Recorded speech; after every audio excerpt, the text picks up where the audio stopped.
So this lesson, we are taking what we learned in our foundation classes with our contour drawings, our cross contour drawings. We're going to take everything that we learned about color.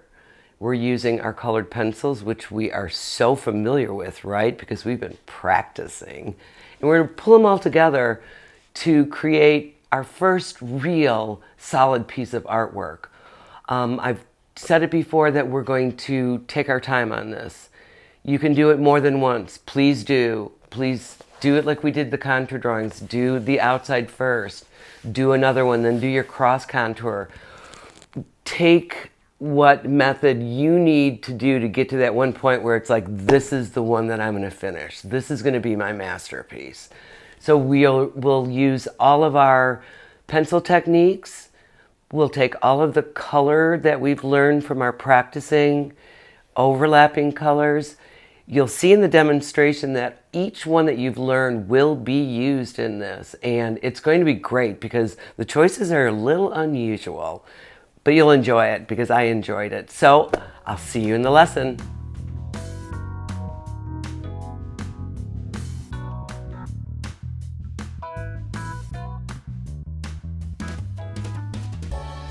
Hello everyone.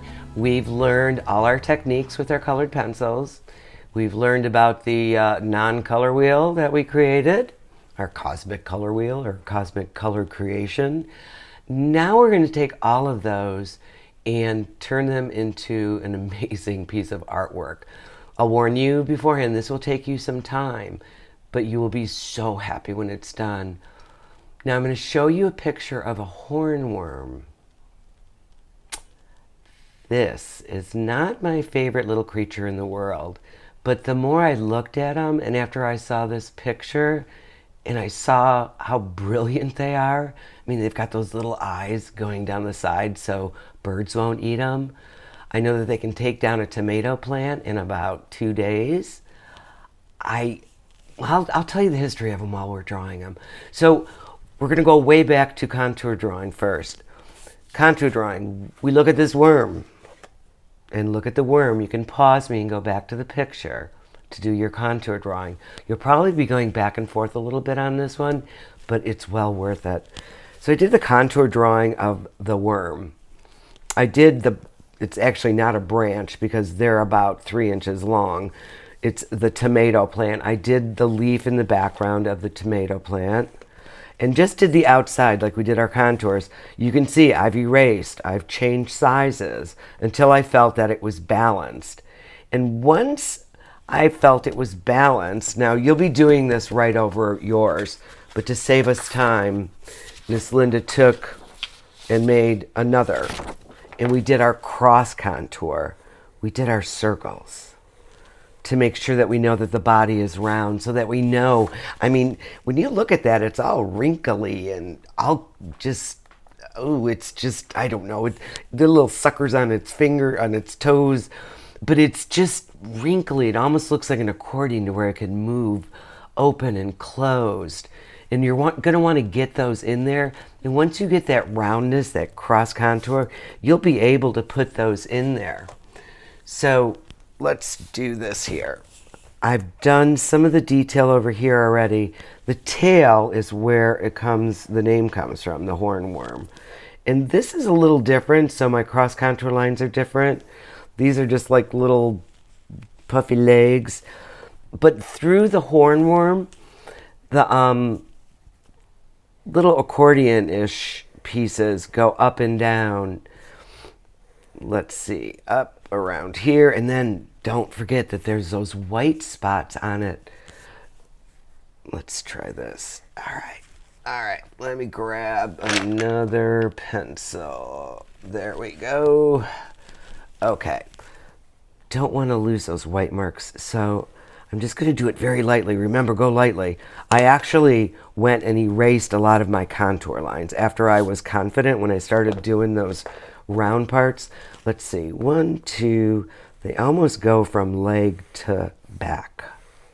There we go. So I know that's going to stay white. So if you want to make sure, go ahead and go in there with your eraser and erase any other pencil line so you'll remember those remain white. Let's put those little eyes in. They're not eyes. They're just camouflage. Caterpillar camouflage. Miss Linda likes words that start with the same first letter. All right. So the eye is one of the first things to put in. So once you do this back and forth and back and forth, and you get to this point, and you're confident that you know where the color is going to go because you'll be looking at the picture, we're going to start with color. Now, I'm going to fold this one over so I have a nice piece under here. Especially with the colored pencils, you want to have something soft so that the pencil has something to push into the paper. Now you can see that I did some scrumbling and I did some cross hatching, and this took me quite a while because I was trying to get that feel. Don't expect yourself the first time you do something that it's going to come out looking exactly the way it should on the picture, because we are not picture makers. I hold different crayons in my hands as I'm doing it. As you saw me, I toss them off to the side too. So I'll hold them in my hand. These are the colors I want to use. There is actually a little bit of a grayish color in this. Purpley gray. Let's find my purple. I actually have two, and these are biodegradable plates. And they are from 2012. That's how long they lasted. Because I think it's important to reuse things as well as, and you can see I'm going from one spot to the other, using my, tossing my pencils, grabbing new ones. There's little white dots on the top of its head. I wouldn't try to put those in because they're too small. And if we were using white on black paper, it would be different. These are a little creepy up here. And this is one of the spots that you'll be using your black. And I don't use black very often. And I want to show you on the back here, when you are finished, when you think you're done, this is when, if you're in my class, I'm like, well, you're not quite done. We have got to outline everything. Outlining everything brings it to life. Just like the black back here. Putting my green in. I'm going to throw a little yellow. Even if the color is not on this hornworm, you can still use any color you choose. All right, so we've talked about the hornworm a little bit. Let's talk a little bit more while I just show you how you start getting these little wrinkly pieces, because they change directions halfway across the neck, so to speak. I don't know if this is a neck or not. So these grow up to 4 inches long, and they have a large spike on its tail end, and you can figure out that's where it gets its name from. And when they're not a caterpillar anymore, when their belly is full of your tomato plants, you will see that it comes out to be a beautiful hawk moth, or it's also called a sphinx moth. When they're done feeding and they're ready to turn into a pupa or a chrysalis, they will burrow themselves into the dirt all through the winter. And when the weather gets warmer, spring, and I'm sure it depends on where you live, they will come out in this beautiful butterfly. They actually do their changing underground. I'm going to use a darker color now because up and through here, I don't want to use black. If you want to say if I want to make, I'm going to show you this. If I want to make this green darker, I could use gray. But gray dulls a color. We talked about that earlier. It would dull it. So if I take its complementary color, which is a red, and go over the top of it, watch. It turns into a dark green without losing the green. Isn't that wild? So if you put orange with blue, it'll darken it. If you put yellow with purple, I don't know. That's an unusual color. That's kind of iffy on that one. But it will darken it without losing it. And inside here, you need that little dot. Now, Miss Linda does not like to color and color and color in front of you. I just want to show you that using some of your techniques, say I want a little blue in here, but not a lot, I'm going to do some hatching. It's going to darken it without changing the color. It's going to give you that roundness. If I want it really round, I will get a darker green, go over the top, and with curved lines, crosshatch over the top of it. See what happens? I don't have to fill everything in it. You got to leave some of the background showing. I scrumbled the back end of it just because I wanted to scrumble and I thought it'd be fun. Something different to show you. This is total cross hatching with about 5 or 6 different colors. I'm going to finish mine and you will see a picture of it when I'm done. It will take me hours and hours to do it, but I'm going to be really happy with it when I'm done. But I don't want to just color in front of you and just do this hornworm, because I have another thing you can do if hornworms are not your thing, which they were not mine until I got familiar with them and learned a little bit about them. Then you might come to admire them as much as I do. The next is going to be, oh, I almost gave you a peek sneak. Ready for the picture? Isn't that gorgeous? This is actually a friend of mine who lives in Michigan out on a farm. She sent me a picture of it. So these might not be the ones that we see around in California, but this is a Midwestern sunflower. And actually, you could see the seeds in it. But again, I was thinking, oh, I could scrumble that really easy. So we're going to start with a contour drawing. Now, I used one of my tools out of my treasure box to get the circle because the sunflower is almost a perfect circle. It's not because of the petals that come down on it. So I did my circle and then I just simply, I almost used my green. This is actually normally what Miss Linda's got stuff all over. I love it that way. Then I did these little V's to show where these petals are going to be coming out of, instead of just trying to do petal after petal after petal. When you put these in the center, you've started it. You know, all you can do is go out and in and make your organic shape. I put little dots around the outsides. This is where my petal is going to end. These are all little tricks to make the whole drawing process easier. Now, because we're putting colored pencil over it, it doesn't matter if we can see this circle I drew. All right, let's see. This would be one, this would be one, and they are not all the same size. I believe the lower ones are, let's see. There we go. And it doesn't have to match up perfectly because the petals bend a little bit. You have, you know, how they fold over. So instead of drawing this, I think you all get the idea of how to make one without stressing and getting halfway over here and saying, oh, my petals are this long and these are this long. That'd be cool, actually, if it was like that way, because it doesn't have to look exactly like it. Sometimes when we do things that seem a little wacky to us, they turn out to be this really interesting piece of artwork. So when you're at this point and you've got your petals in, and you don't even have to do them all in pencils. If you're confident, just get your colored pencils out. Aha! Scrumbly, scrumbly, scrumbly. Again, just 2 ears. Let's get another ear in there. So we are going to be doing, I did some cross hatching in here. I did some layering of colors. So we've got yellow, orange, and I believe I used red.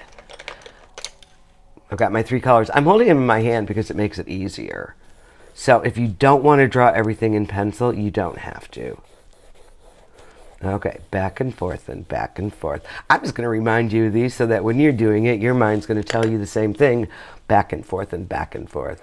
Usually the inside, or the, you know, where none of the sunlight actually gets, it's going to become a darker color. Don't be afraid to go bold. And again, remember, you can always blend over it too if it's not exactly the way you want it. So notice I started with light, medium, and now I'm going in with the dark. Dark is going to show this little inside part of the petals. So the petals, self-explanatory. Test out your methods. Since I did the cross-hatching in there to create something of a deeper color, a shadow, I'm going to do it here too. There we go. And they're organic, so let those lines flow and bend. The center brown. Oh, I did not tell you that if you mix all of your primary colors together, you are going to get brown. Let's try it. I've taught you that. Forgot to say it again.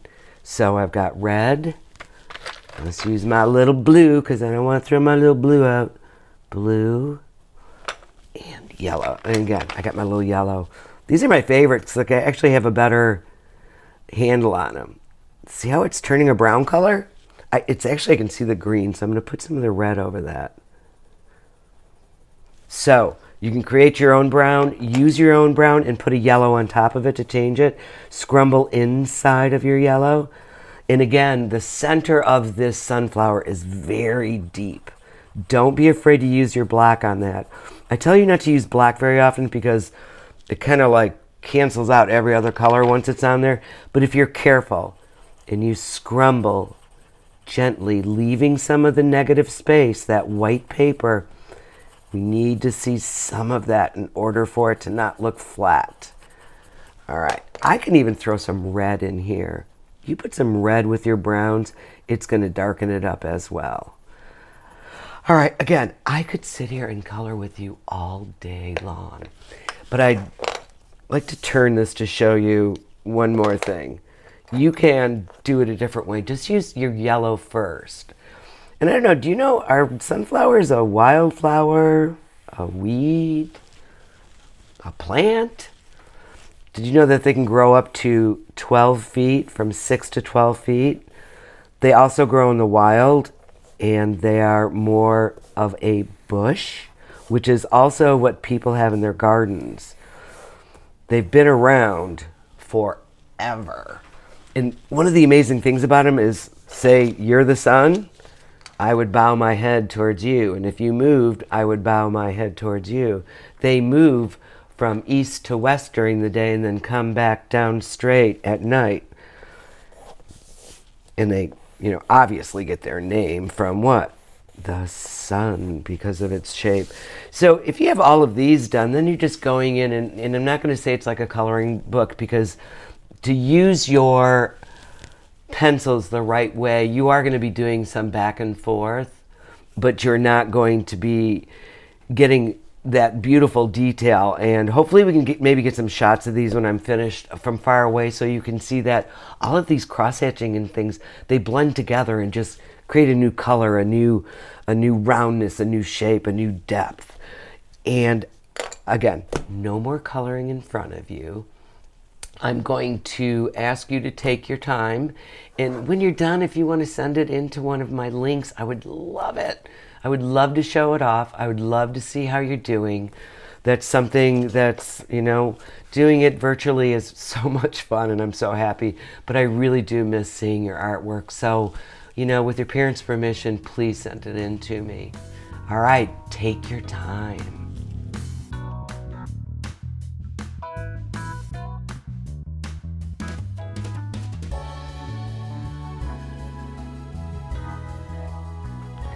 Possibilities are endless. If you personally take the time and do your very best, it's not going to end up looking like Miss Linda's. I've been doing this for 30 years. I want it to look like yours.